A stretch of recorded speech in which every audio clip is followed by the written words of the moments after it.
हिमाचल में उपचुनाव में मिली जीत के बाद जहां कांग्रेस उत्साहित है, वहीं भाजपा हार का मंथन करने में जुटी है। भाजपा ने इन चुनाव में जहां वीरभद्र सिंह के नाम पर जीतने और कांग्रेस को 2022 के मुंगेरी लाल के सपने देखने की बात कही, वहीं कांग्रेस ने पलटवार कर भाजपा में गुटबाजी के आरोप लगाए हैं। कांग्रेस के प्रदेश प्रवक्ता नरेश चौहान ने कहा कि कांग्रेस ने जो सपना देखा था, उपचुनाव में जनता ने उसे पूरा किया है और 2022 में भी जनता का कांग्रेस को समर्थन मिलेगा और मुंगेरी लाल के सपने कांग्रेस नहीं भाजपा देख रही है। भाजपा उपचुनाव में मिली हार से उभर नहीं पाई है। हार का भाजपा मंथन कर रही है, लेकिन भाजपा अब प्रदेश में बैकफुट पर आ गई है। सरकार और संगठन सदमे से बाहर नहीं आ पा रहा है। सरकार और संगठन में मतभेद खुलकर सामने आ रहे हैं और भाजपा में खेमे बन गए हैं। भाजपा के इस मंथन में अनुराग ठाकुर ने दूरी बना ली और भाजपा के नेता पदों से इस्तीफा दे रहे हैं। मुख्यमंत्री को भाजपा के लोग नेता नहीं मान रहे हैं। उन्होंने कहा कि प्रदेश सरकार की 4 साल की कारगुजारी से जनता नाखुश है और उपचुनाव में जनता ने इसका जवाब दे दिया है और जनता बदलाव चाह रही है। 2022 में भी प्रदेश की जनता भाजपा को सत्ता से बाहर का रास्ता दिखाएगी।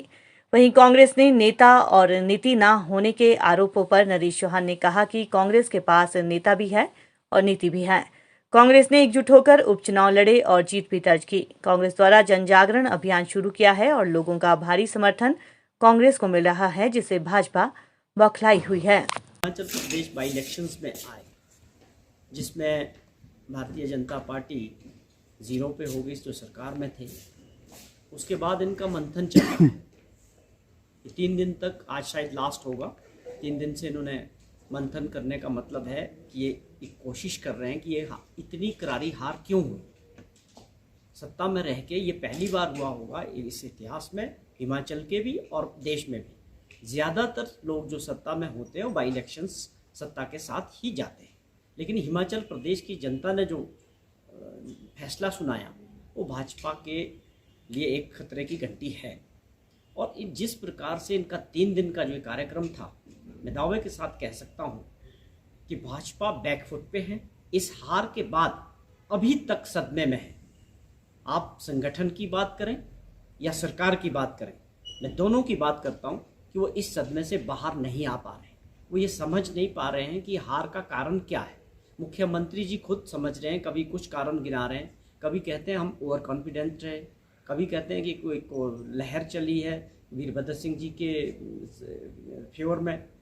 तो ये बात को समझने की आवश्यकता है कि इस हार के बाद भाजपा के संगठन में और सरकार के बीच जो दूरियां हैं, जो मतभेद है, वो सामने आ रहे हैं हर दिन।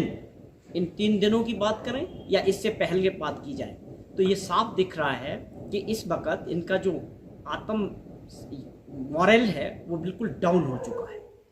अब ये कुछ लोग इसको सरकार की नाकामयाबी समझते हैं और कुछ लोग इसको संगठन की नाकामयाबी बता रहे हैं।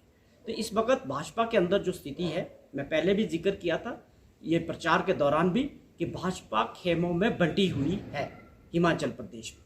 आज वो सब चीज़ें सामने आ रही है। जैसे जैसे चीज़ें सामने आ रही हैं, आज परिस्थितियां यहाँ तक आ गई कि इनके लोग रिजाइन कर रहे हैं। हम इनको समझाते हैं कि सपने आप देख रहे हैं। कांग्रेस ने ये पहले भी कहा था कि प्रदेश की जनता आपकी कारगुजारी को, 4 साल की जो कारगुजारी है सरकार की, उसको समझ रही है। महंगाई और बेरोजगारी पे है, लोगों की समस्याएं हैं और आप उसकी ओर ध्यान नहीं दे रहे हैं। सरकार पूरी तरह फेल रही, सरकार की कारगुजारी फेल रही और लोगों ने अपना मत देके ये उजागर भी कर दिया है कि उनकी मंशा क्या है। आज प्रदेश की जनता पूरी तरह से तैयार है बदलाव के लिए, ये सरेआम दिख रहा है। तो भाजपा मुंगेरी लाल के सपने हम नहीं देख रहे, कांग्रेस नहीं देख रही है। कांग्रेस ने जो सपना देखा था उसको प्रदेश की जनता ने साकार किया है। तो मुंगेरी लाल के सपने भाजपा की सरकार और संगठन देख रहे हैं कि अब इस सदमे से बाहर कैसे आया जाए और कैसे इस चीज़ को उबारा जाए, और जो पॉसिबल नहीं है, क्योंकि मत जनता का जो मत है अब बन चुका है कि बदलाव की ओर 2022 में हिमाचल प्रदेश की जनता जाएगी। आज उन्होंने कहा था कि यहाँ दिल्ली से नड्डा साहब इस मीटिंग में आएंगे और अनुराग जी इस मीटिंग में आएंगे। क्या वो लोग आए? अंदरूनी क्या पकड़ा है भाजपा में? अंदरूनी पहले से भाजपा ग्रुपों में बंटी थी, लेकिन आज वो लड़ाई सामने आ चुकी है। एक हार के बाद अब भाजपा के अंदर जो परिस्थितियां हैं, जो ग्रुपों में बंटी भाजपा है, वो शरेआम दिख रहा है। और इसमें मुझे कोई बोलने में हिचकिचाहट नहीं है कि बड़ी जल्दी कोई बड़ा विस्फोट हो सकता है। भाजपा की अंदरूनी जो स्थिति है बहुत नाजुक दौर पे गुजर रही। मुख्यमंत्री को लीडर मानने को लोग तैयार नहीं है, उन्होंने डिलीवर नहीं किया है, वो अपने गृह जिला में डिलीवर नहीं कर सके, वो मंडी का नारा लगा रहे थे, उसके बाद जिता नहीं सके। तो उनके ऊपर एक बहुत बड़ा क्वेश्चन मार्क भाजपा के लोगों का है। भाजपा के चुने हुए लोगों की परिस्थितियां खराब रही है, जो मंत्रिमंडल में लोग हैं वो डिलीवर नहीं कर पाए हैं, उनके ऊपर क्वेश्चन मार्क उठ रहे हैं। जो भाजपा का कार्यकर्ता है वो टूटा हुआ है, वो नाराज है, वो पूछ रहा है, भाजपा के लोग पूछ रहे हैं उनसे कि आपने क्या किया 4 साल में। अगर यही परिस्थिति आज हुई है तो 22 में परिस्थितियां और भी गंभीर होगी।